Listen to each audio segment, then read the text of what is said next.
Hello, gorgeous people. My name is Hajara Piton, and I'm the head coach at the Audacity to Soar Network, where we are passionate about women and wealth. And so we teach women to create wealth using their skills, talents, income, and experiences. Yay! So, today I wanted to talk to you about something.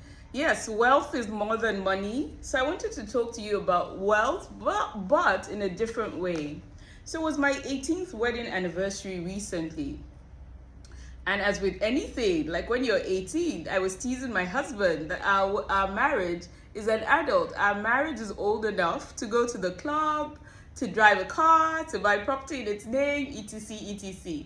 But that was just me teasing. But as with anything, at the point that you're getting to 18 years old, one of the things that you start thinking about in a marriage, because even if you married young, at 18 years into the marriage, you've advanced, quite a bit in age. And so one of the things I've been thinking about is legacy, right? And inheritance. What do we leave to our children? What does our marriage actually leave to the world? And this is an interesting concept for me because I believe that in the same way that individuals have a purpose, you were created for something.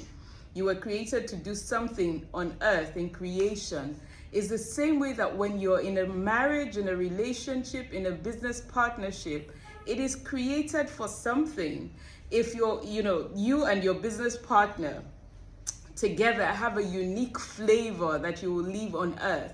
Same way in your marriage, you and this particular partner you have will leave a flavor on earth.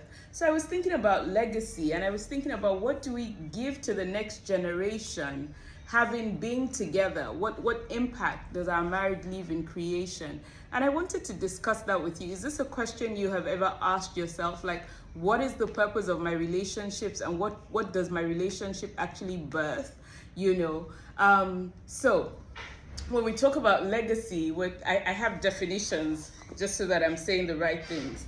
When we talk about legacy, we're talking about the long-lasting impact of particular events, actions, etc. Events being like, the fact that you're married. Legacy also refers to an amount of money or property left to someone in a will. Inheritance speaks to the reception of genetic qualities by transmission from a parent to a child, and I will be talking to you about how some of those qualities are not only in the genetics, they're also in the behaviors, right? And then inheritance is the acquisition of a possession, condition, or trait from a past generation.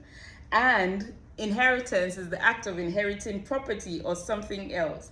I wanted to add one more definition, and that is heritage. Heritage is property that descends to an heir as a result of inheritance, or something transmitted by or acquired from oh God, sometimes I can't even see my own handwriting. Something acquired from, the generation above us, and then heritage, tradition. I thought it was important for us to understand those words and the concepts that are, being described when I talk about inheritance and legacy. And the beauty of the idea of inheritance and legacy for me, especially at this point in my life, is that a conversation I'm having with myself is that the next generation should not start where I started. When you're leaving an inheritance, what you're trying to do is to create a situation where the generation that comes after you starts where you stopped, not where you started. So for example, if I left, if I grew up and I got given a house and I got given a car, and I was told, you've been given a great education, make your way. I inherited, I got those things given to me. Now imagine that I use those things wisely instead of buying, if I made money off that house, built other houses, bought more houses, started businesses from the income I got from, maybe rental and all of that. And so when my children are growing up, rather than giving them the keys to one property, I'm saying, here, there are properties in this country, in this place, in this place. They're all in your name, or maybe not in your name at this time, depending on the ages of the children. But these properties will provide rental income for you for the next 5 to 10 years. And the rental income, because I'm still in control at this point, the rental income would be money for you to use to start a business, for you to do this, for you to do, whatever it is. Or better still, I got the money. I was getting money in rental income from the properties. I invested into a custodial Roth IRA when they were young. And by the time they're 18, in their late teens, I can say to them, here's in this custodial IRA, you have, let's say, $20,000. It's enough for you to start your own business, rather than getting a loan. Take this as your seed investment money. Do you see how me having something and building up on it and making it better can mean that the next generation starts on a higher note than I started? For me, that's what inheritance and legacy looks like. It looks like, what do I leave behind that helps the generation that's coming after me have a solid foundation that they're building up on, rather than starting from the beginning where I am? I know that there are other conversations that we can have as to how, usually when an inheritance is left, people don't usually build upon it, especially by the third generation. But that's fine. That is not the conversation for today. The conversation for today is my own part and how I can build a legacy for my children and for the people who come behind me. And hopefully this part resonates with you, and you can start to think of how you can do the same too, even if you haven't been married for 18 years, because you don't have to wait till you're married for 18 years to start to actually consider these kind of things. So back to the conversation about legacy, right? So one of the thoughts I was thinking as we came to 18 years was, what legacy am I leaving to my children? And the first thing that I thought of was the legacy of being, B-E--I-N-G, because I think that this is the first and most important one, or all of them are quite important. But the way we be, the way we are, is the most important legacy that we're actually leaving to our children. Because as with everything, children don't do what you say. They do what they see.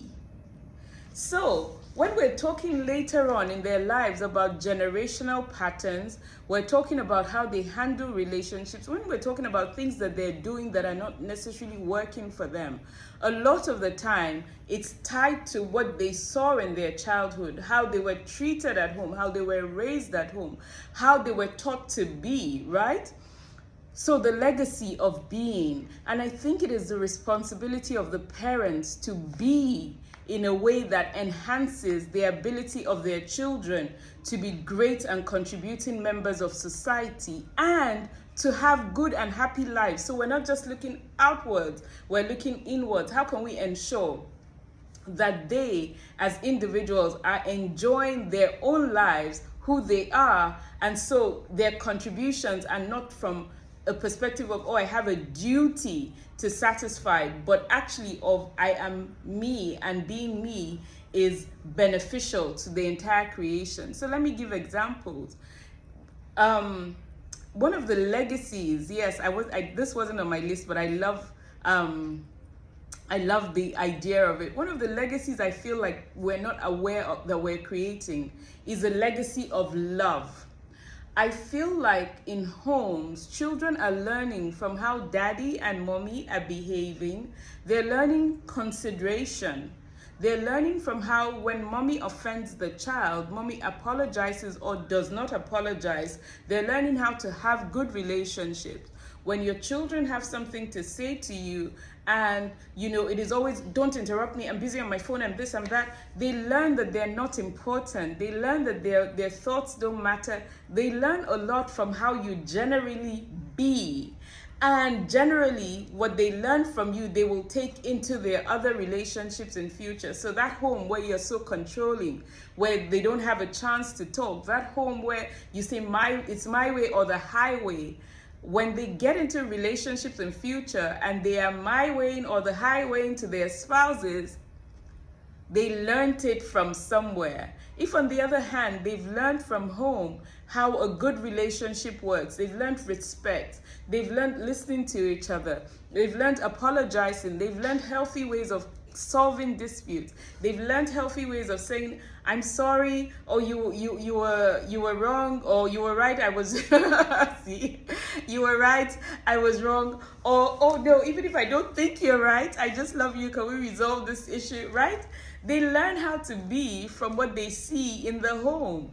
And sometimes we default to extremes, right? I know that I'm not the strictest mom, but I know that I'm that way because I had the strictest mom. Like, it's like everything I want to be different with my kids. Not that she wasn't great, because she was great, but she was really strict. And I didn't enjoy that part of my childhood. And so I am now the exact opposite. So my husband has to balance us the other way. Do you see that? So how are you being? And how does that impact how they become? I think that's an important first thought about legacy. Ciao! I'll do this in series. So I'll be talking about the other legacies I think you should leave to the next generation in your marriage.